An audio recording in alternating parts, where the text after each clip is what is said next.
Welcome to the latest ReZero episode review. I've been looking forward to doing one of these because I've really enjoyed this series in the short time I've been watching it, so I'm glad I get to make this review. So this episode, we're hot off the heels of Subaru's new motivation, new invigorated decision to help everyone.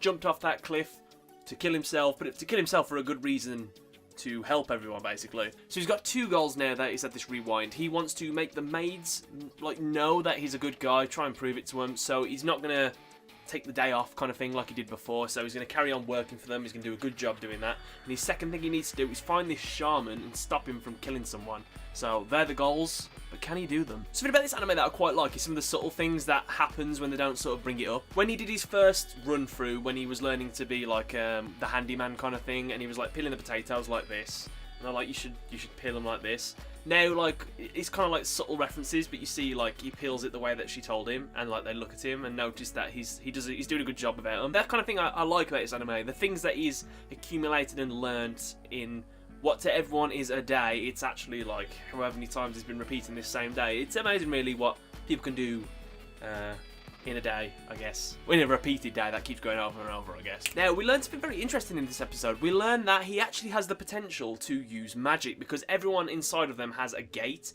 and with this gate you allow magic to come in and you allow magic to go out. Or magic in this world is called mana. It's very much similar to like a game. And there are two types of magic users: spirit users and magic users. The difference being that magic users use their magic from within themselves, whereas spirit users take the magic from the atmosphere and then use it like that. Also, there's like a Naruto style thing, you know, when they get the piece of paper and they put the chakra into it, and you can find out what like element you are. So there's like fire, water, earth, and wind, and he's like, oh yeah, what attribute am I? Find me out. He assesses him. He goes, you're none of them. He's like, oh, okay.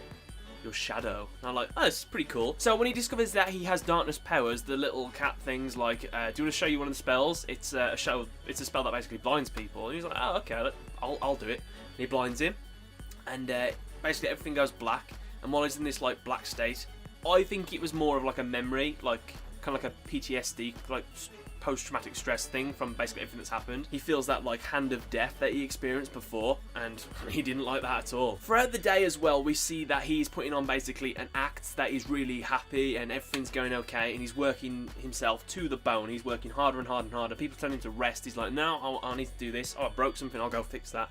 So he's like, keeps on going, and basically he's burning himself out. He is literally working himself to death. But obviously this brave face he's putting on doesn't fool Emilia. She sees that something's wrong and basically takes him aside and is like, just come with me for a second. He's like, oh yes, what do you want to do? You want me to do this, do this? It's like, just sit here with me for a second. It's like, okay, I'll sit here. He's like, just this once, you get to lie on my lap. It just shows that she's the best girl, really, of this anime, or one of the best girls of any anime, to be honest with you. She lets him rest for a bit and like strokes his hair and everything, and like I felt calm watching it, so I imagine he was loving it. But he sort of unloads on her as well, which is something that he really needs to do. Since he's had this power, and he can't talk to anyone about this power, he's probably had all these things that he wants to say to people just building up inside of him. And this representation where he can just sort of let it all go. Obviously it's out of context, so he's not really telling her what's happened, but he's saying that he's had such a rough time in this world, and he doesn't want to see that face again and things like this. So, yeah. It was a nice episode. It was a feel-good episode. And then Rem walks in, sees him fast asleep with, like, tear stains and everything, and Emilia's basically like, yeah, he's a good guy, and Rem's like, yeah, he is. I'm not going to kill him.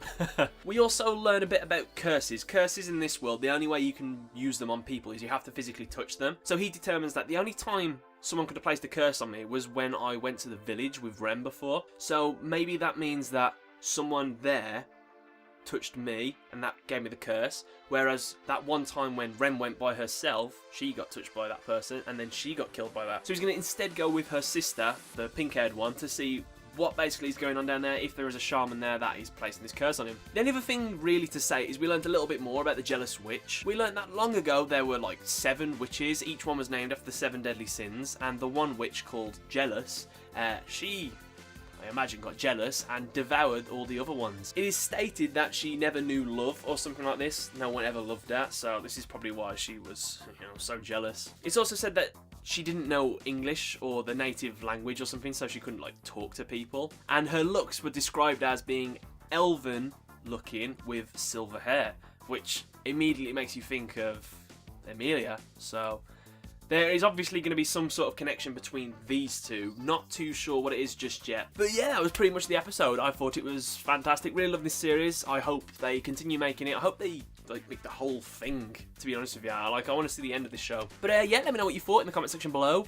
What kind of element power would you have out of all the different ones? Just let me know below, and thanks for watching. Right then, guys, so recently I subscribed to Loot Crate. Specifically, I subscribed to Loot Anime. They specialise in sending Loot Anime related stuff, and I thought that I'd do an unboxing for you guys and show you the kind of stuff I got. Unfortunately, I'm in the future, so I've already opened it all, so I know what I get. This is what the box looks like after you've turned it inside out. It's kind of like a treasure chest, which we're going to see a treasure chest worth of stuff inside. Also, I'm wearing, spoiler, a t-shirt. You'll see more of that later. So I hope you enjoyed the video. Here we go. Right then, here we go. Welcome to the unboxing. First things first, let's get through this protective layer, which